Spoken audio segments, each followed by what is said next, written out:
Morning student. अपन पढ़ रहे थे विश्व में मानव अधिवास। मानव अधिवास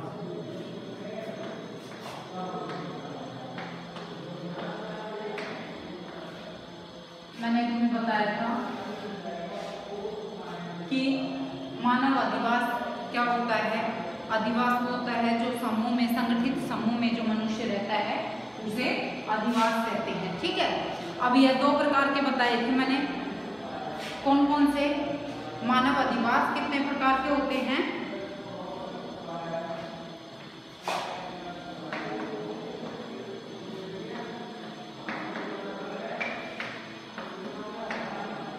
अधिवास कितने प्रकार के होते हैं? ये दो प्रकार के होते हैं। अस्थायी अधिवास, अस्थायी अधिवास, और दूसरा है स्थायी अधिवास।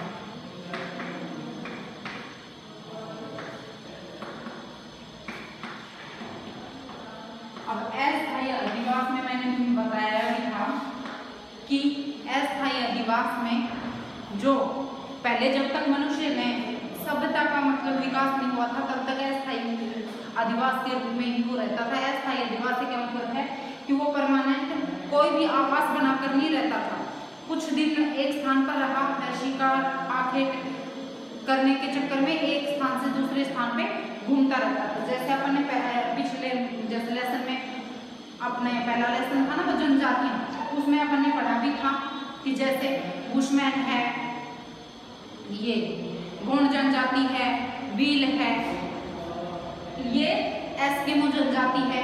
यह क्या करते, इनमें सभ्यता का विकास नहीं था। जो जनजातियां आज भी अपने विश्व में अनेक स्थानों पर जो जनजातियां रहती है वो अस्थायी अधिवास के रूप में ही रहती है। वो परमानेंट अधिवास नहीं बनाते हैं। क्यों? क्योंकि उनका जीवन ही स्थायी नहीं है, वो उनमें सभ्यता का विकास नहीं हुआ है, आप ये कह सकते हो। तो वो एक स्थान से दूसरे स्थान पे, जैसे कुछ दिन एक स्थान पे रहेंगे, वहां उसको भोजन की व्यवस्था करने में ही ये एक स्थान से दूसरे स्थान पे घूमते रहते हैं, आखेट करते हैं, शिकार करते हैं। तो वो एक स्थान पे स्थायी अधिवास वो नहीं बनाते हैं। कुछ दिन एक स्थान पे रहेंगे, फिर जैसे धीरे धीरे फिर मानव ने कृषि करने लगा तो भी उनका स्थायी जीवन नहीं था। जैसे आपने पढ़ा है पिछले कृषि के प्रकार में कि स्थानांतरित कृषि है, ये चलवासी पशुचारण कृषि है, गहन जीवन निर्वाह कृषि है, वो मनुष्य अस्थायी रूप से रहकर ही करता है।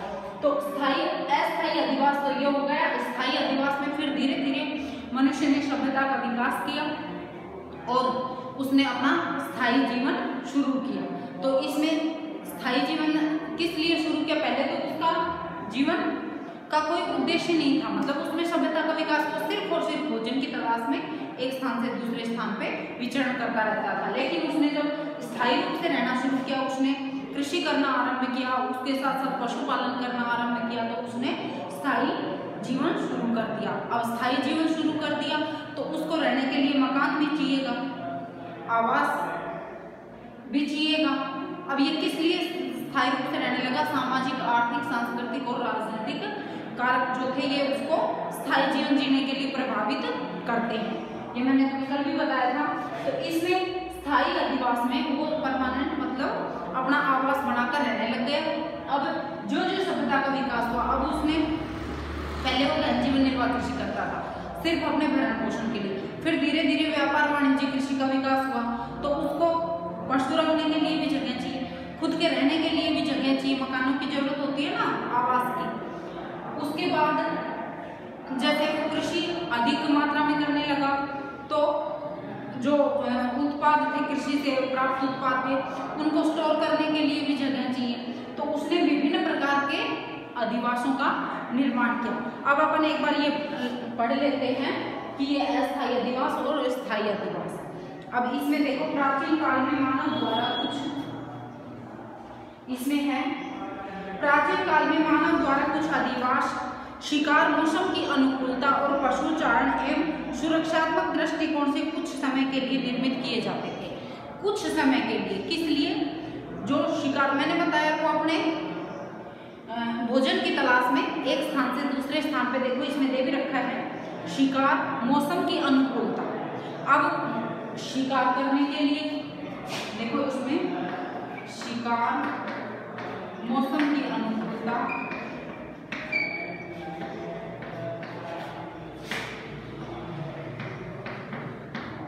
उसके बाद है पशुचार और सुरक्षात्मक दृष्टि। पशुचार एवं सुरक्षात्मक दृष्टि से, तो इनसे अस्थायी अधिवासों का निर्माण उसने किया। किस प्रकार से? देखो शिकार करने के लिए वो एक स्थान से दूसरे स्थान पे जहाँ उसको शिकार, क्योंकि भोजन वो कच्चे मांस और इन्हीं का करता था ना, तो शिकार करने के लिए वो एक स्थान से दूसरे स्थान पे विचरण करता रहता है। मौसम की अनुकूलता, अब जहाँ ठंडे प्रदेशों में अगर वो रह रहा है तो ठंडे प्रदेशों में बचाव करने के लिए जहाँ उसको आवास, ऐसे घने जंगल और ये रहते थे ना, कि जिससे कि वो अपने शरीर को गर्म रख सके। अपन ने पहले पढ़ा है ना ये जनजातियों में। और पशुचार, अब पशुओं को जैसे एक स्थान पे उसका पशुओं का चारा खत्म हो जाता है तो वो अपने पशुओं को लेकर दूसरे स्थान पे विचरण करता है, ठीक है। और सुरक्षात्मक, कि उसको जैसे मौसम और जो प्राकृतिक जो ये जीव जंतु हैं, जानवर हैं, उनसे सुरक्षात्मक दृष्टि रखने के लिए भी अस्थायी अधिवास की जरूरत उसको पड़ती थी, ठीक है। क्योंकि अगर जैसे जहाँ पे घने जंगल नहीं होंगे तो वो अपने आप को जंगली जानवरों से नहीं बचा सकेगा। मौसम की अनुकूलता, मौसम के अनुसार भी वो जैसे गुफाओं में, इनमें सर्दियों में वो गुफाओं में रहता था, गर्मियों में वो जैसे जंगलों में विचरण करता था। इस प्रकार से अपन ने पढ़ा है ना। अब है आज के आधुनिक युग में भी नागा जैसे कई जनजातियों द्वारा स्थानांतरण कृषि के लिए अस्थायी अधिवासों का निर्माण किया जाता है। अब ये नागा जो जनजाति है अपने यहाँ उत्तर पूर्वी क्षेत्र में, नागालैंड, मिजोरम में, इनमें ये पहाड़ियों में पाई जाती है, ठीक है। मध्य एशिया के स्टेपी मैदान में किर्गिज जनजाति द्वारा पशुओं को चराने के लिए चारे की उपलब्धता तंबू द्वारा अस्थायी अधिवास निर्मित किए जाते हैं। अब देखो मैंने तुम्हें बताया जो जनजातियां किर्गिज हैं, भील है, गोंड है, एस्किमो है, बुशमैन है, ये सारी जनजातियां अलग अलग क्षेत्रों में पाई जाती हैं और ये अस्थायी अधिवास के रूप में ही अपना आवास बनाती हैं, मतलब इनका स्थायी जीवन नहीं होता है। अस्थायी अधिवास निर्मित किया जाता है एस्किमो लोगों द्वारा मौसम की अनुकूलता के लिए ध्रुवीय क्षेत्रों के इग्लू पहले भी बताया था ना मैंने, बर्फ के घर को इग्लू कहते हैं, जो वो बर्फ का घर, क्योंकि ध्रुवीय क्षेत्रों में रहते हैं ना एस्किमो जनजाति, हमने पहले भी पढ़ा था। तो छोड़कर ग्रीष्म काल में रेंडियर और शील की खाल से अस्थायी आवास बनाए जाते थे, ये अपने पहले लेसन में पढ़ा भी है। इनके अतिरिक्त भी अनेक जनजातियां जैसे अरब व सहारा के बद्दू, रोकी पर्वत के पूर्वी भागों में रेड इंडियन, अफ्रीका के काला आरी मरुस्थल में बुशमैन द्वारा बनाए गए आवास अस्थायी अधिवासों के प्रमुख उदाहरण हैं। राजस्थान में मारवाड़ क्षेत्र में रेबारी गायरी जाति का और बंजारे पशुपालन हेतु मूल स्थान को छोड़कर प्रवास के दौरान अस्थायी आवास बनाते हैं। सामाजिक, आर्थिक और धार्मिक कार्यों को पूरा करने के लिए अस्थायी अधिवासों का उपयोग होता है। अब अस्थायी अधिवास आ गया आपके समझ में। अस्थायी अधिवास में जो ये जनजातियां हैं जो मतलब कम विकसित हैं, जिनको सभ्यता का विकास अभी नहीं हुआ है, वो मुख्यतः जनजातियां ही अस्थायी अधिवास के रूप में रहती हैं। वो एक स्थान पे जैसे बर्फीले क्षेत्रों में रहते हैं तो वो ज़्यादा बर्फ पड़ती है तो वो थोड़े गर्म प्रदेशों की ओर विचरण करते हैं, ज़्यादा गर्म प्रदेशों में रहते हैं वो ठंडे प्रदेशों की ओर, और इनसे पशुओं से इनसे सुरक्षा करने के लिए वो क्या करते हैं कि अपने को जैसे गुफाओं में निवास करने लग जाते हैं, और जहाँ पे उसका भोजन और इनका अगर वहाँ कमी हो जाती है तो वो लोग दूसरे स्थान पे विचरण। तो अस्थायी अधिवास से मतलब ये है कि वो परमानेंट अपना आवास बनाकर नहीं रहते हैं, शिकार के लिए भोजन की तलाश में एक स्थान से दूसरे स्थान पे विचरण करते रहते हैं। अब है स्थायी अधिवास। स्थायी अधिवास क्या होगा, इसके विपरीत है। स्थायी अधिवास में जब से मानव सभ्यता का विकास हुआ है तब से मनुष्य ने परमानेंट जो स्थायी रूप से अपना निवास कर लिया है या एक स्थान पे ही रहना शुरू कर दिया है। उसने वाणिज्य कृषि का विकास किया है, सभी सभ्यताओं के विकास के साथ ही उसने, अब देखो इसमें पढ़ते हैं अपन, स्थायी अधिवासों की उत्पत्ति कब और कैसे हुई वास्तविक रूप से कहना कठिन है, किंतु विद्वान उत्तर पाषाण काल में स्थायी कृषि के साथ ही स्थायी अधिवासों की उत्पत्ति मानते हैं। कब मानते हैं? उत्तर पाषाण काल, पाषाण काल के उत्तर में, उत्तर पाषाण काल में स्थायी जीवन की उत्पत्ति मानते हैं कि जब से मनुष्य ने पशुपालन और कृषि करना आरंभ किया है तब से वो स्थायी रूप से रहना शुरू कर दिया है उसने। यह कहा जा सकता है कि मानव के विकास क्रम में जब से मानव मनुष्य समूह में रहने लगा तभी से स्थायी अधिवासों का विकास हुआ है।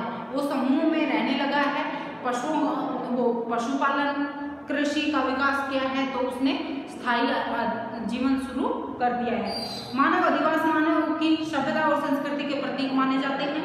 किसी मानव बस्ती का स्थायित्व निम्न बातों पर निर्भर करता है। अब देखो, जैसे इसमें एक बात और बताई गई है कि स्थायी अधिवास में आवासों का जो निर्माण है वो मानव सभ्यता का सूचक माना जाता है।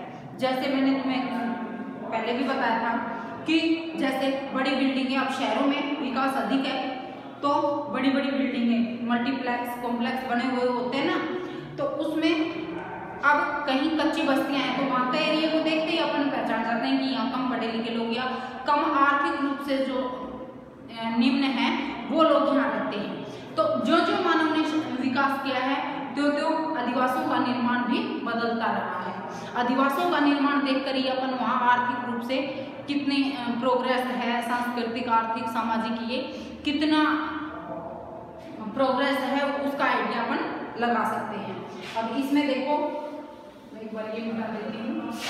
अब इसमें स्थायी अधिवास में देखो निम्न बातों पर निर्भर करता है स्थायी अधिवास किस प्रकार से डेवलप हुआ है। ये निम्न बातें हैं, उनमें सबसे पहला है स्थानीय संचित संसाधन। स्थानीय संचित संसाधन। दूसरा है, मैं अभी समझा देती हूँ, एक बार लिख लेते हैं अपन। दूसरा है बाह्य विश्व से संबंध।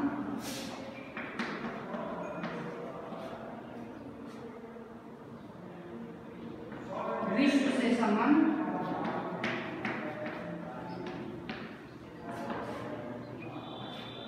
तीसरा है इसमें भावी उन्नति की संभावना।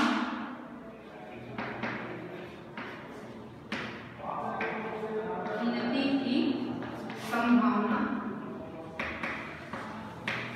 चौथा है सुरक्षा। पांचवा है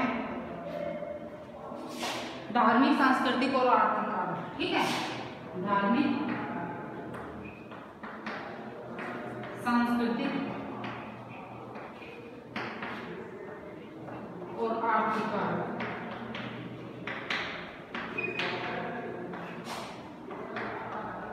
अब ये इसमें क्या होगा? स्थानीय संचित संसाधन।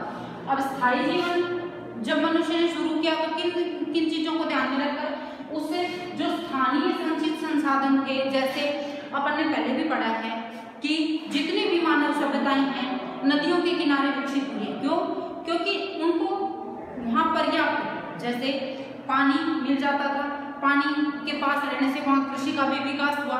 तो ये जो स्थानीय संचित संसाधन है उनका अधिक से अधिक उपभोग करने के लिए या उपयोग करने के लिए स्थायी अधिवास वहीं जहाँ संसाधन अधिक, जैसे चाहे जल संसाधन हो, चाहे खनिज संसाधन हो, कौन से भी संसाधन हो, उनके पास ही अधिक जनसंख्या पाई जाती है। ये आप देख लेना चाहे। अब बाह्य विश्व से संबंध, स्थायी जीवन जब उसने शुरू किया मनुष्य ने तो उसका बाह्य विश्व से भी संबंध हो गया। जैसे अपने क्षेत्र में स्थायी जीवन जब वो कर देता है तो अपने विकास के बारे में सोचता है।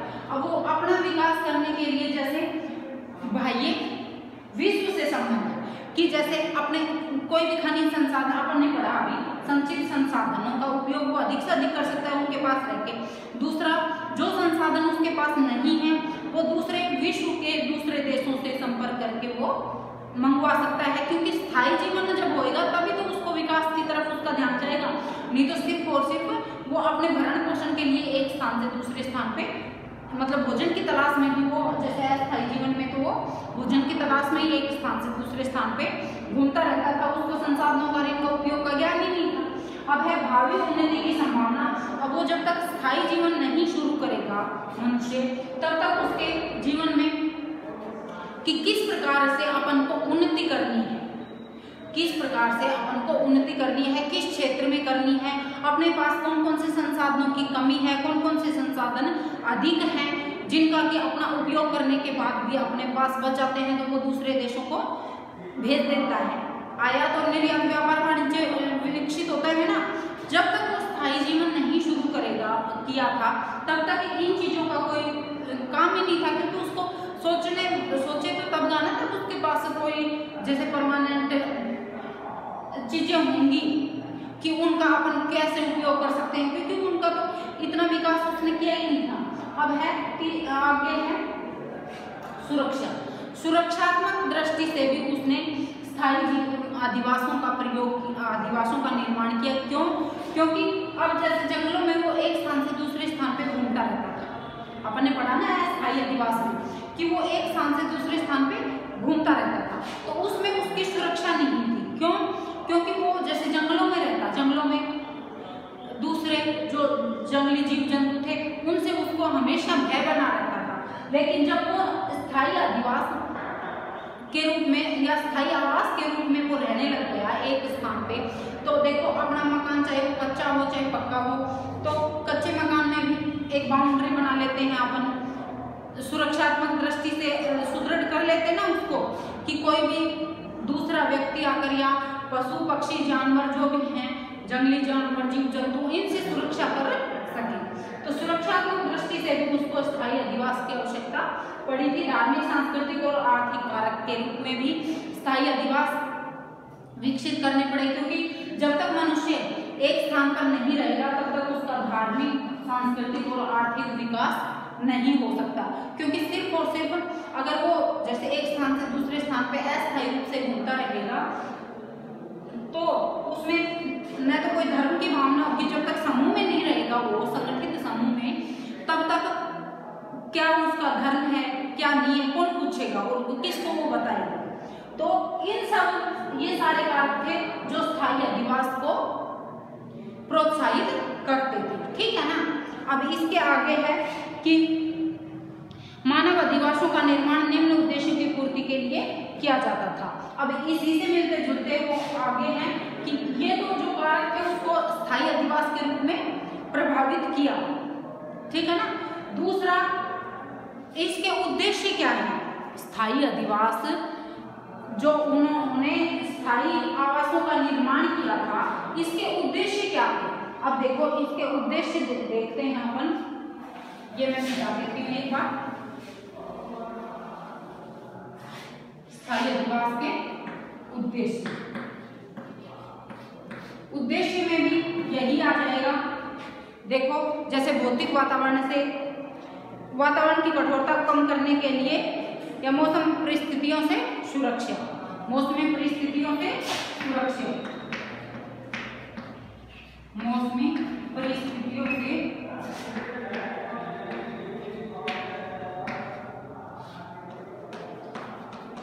सुरक्षा। इसमें भी यही आ जाएगा कि मौसम के अनुसार उसको एक स्थान से दूसरे स्थान पे अगर उसने स्थायी अधिवास या आवासों का निर्माण कर लिया, उसके बाद मनुष्य को मौसमी जो परिस्थितियां थी या मौसम की जो कठोरता थी, वातावरण का जो प्रभाव था, उससे उसने सुरक्षा कर ली। सुरक्षा करने के उद्देश्य से ही उसको स्थायी अधिवासों का निर्माण करना पड़ा, क्योंकि मौसम बदलता, जैसे मैंने तुम्हें बताया स्थायी अधिवासों में कि मौसम के अनुसार वो अपना स्थान बदल लेता था।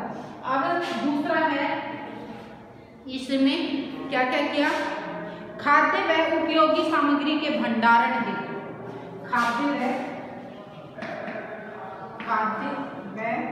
उपयोगी वस्तुओं के भंडारण। दूसरा उद्देश्य क्या था? करता था, जो वह कृषि करता था, या वहाँ जो अपन ने जैसे अभी उसके कारक पढ़े हैं, तो खनिज संसाधन जो थे या जो भी उसके उपयोगी संसाधन थे, उनके भंडारण हेतु भी उसको स्थायी आवासों की जरूरत पड़ी, क्योंकि खाद्य व उपयोगी वस्तुओं के अब जितने भी उसके आसपास संसाधन थे उनको स्टोर करने के लिए उसको मतलब आवासों की जरूरत पड़ी। जैसे अपन ने सिंधु घाटी सभ्यता में पढ़ा था कि अनाज रखने के लिए बड़े बड़े भंडार का विकास किया गया था, घर में रसोई घर रहता था, स्नान घर रहता था, वो धार्मिक पूजा पाठ के लिए एक स्थल बनाया जाता था जिसे कुंड होता था और उसके चारों ओर मूर्तियां लगाई जाती थी। इस प्रकार से अपन ने पढ़ा है ना। तो ये स्थायी अधिवास में यही है कि उसको खाद्य और जो उपयोगी वस्तुएं थी उनको भंडार करने के लिए भी उसको जगह की जरूरत पड़ी, इसलिए भी इन अधिवासों का विकास हुआ। अब अगला है जंगली जानवरों और पशुओं से सुरक्षा। ये अभी बताया ही हमने, सुरक्षा में जंगली जानवरों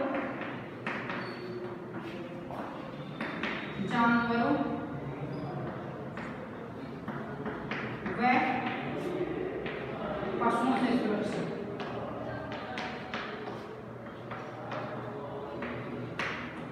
अब जंगली जानवर जब वो अस्थायी जीवन जीता था तो उसको हमेशा ये डर रहता था, या वो शिकार जब करता था तो जंगली जानवरों से उसको सामना करना पड़ता था। लेकिन स्थायी अधिवास, जब स्थायी आवास उसने बना लिया था तो उसमें उसकी इन जंगली जानवरों से सुरक्षा हो गई थी। ठीक है।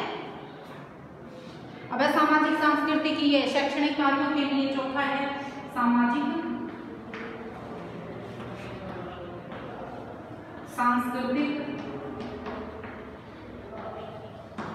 धार्मिक व शैक्षणिक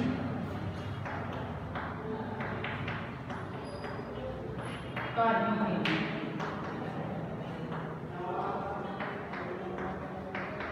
इन अधिवासों की जरूरत पड़ी। कैसे? देखो, जब तक वो एक जगह अगर स्थायी आवास बनाकर नहीं रहेगा तब तक उसका समाज नहीं बनेगा। जैसे अपन ये कह देते हैं ना, अपन ये भारत है, हिंदू अधिक है इसमें, या अपना जो ये क्षेत्र है उत्तरी क्षेत्र, इसमें हिंदुओं की संख्या अधिक है, तो उसका समाज बन गया ना, सारे लोग एक जैसे वहां रहने लग गए तो उसका सामाजिक विकास होगा ना। इसी प्रकार से सांस्कृतिक, धार्मिक और शैक्षणिक। अब शिक्षा का स्तर भी, या धर्म का प्रचार प्रसार, या संस्कृति का विकास, जब तक वो मानव ने स्थायी जीवन शुरू नहीं किया था तब तक इन सभी चीजों का विकास वो नहीं कर पाया था। तो इनका विकास करने के लिए भी उसको स्थायी आवासों की जरूरत पड़ी, इसलिए ही उन्होंने स्थायी आवासों का निर्माण किया। अब ये दोनों हो गए, अस्थायी अधिवास और स्थायी अधिवास।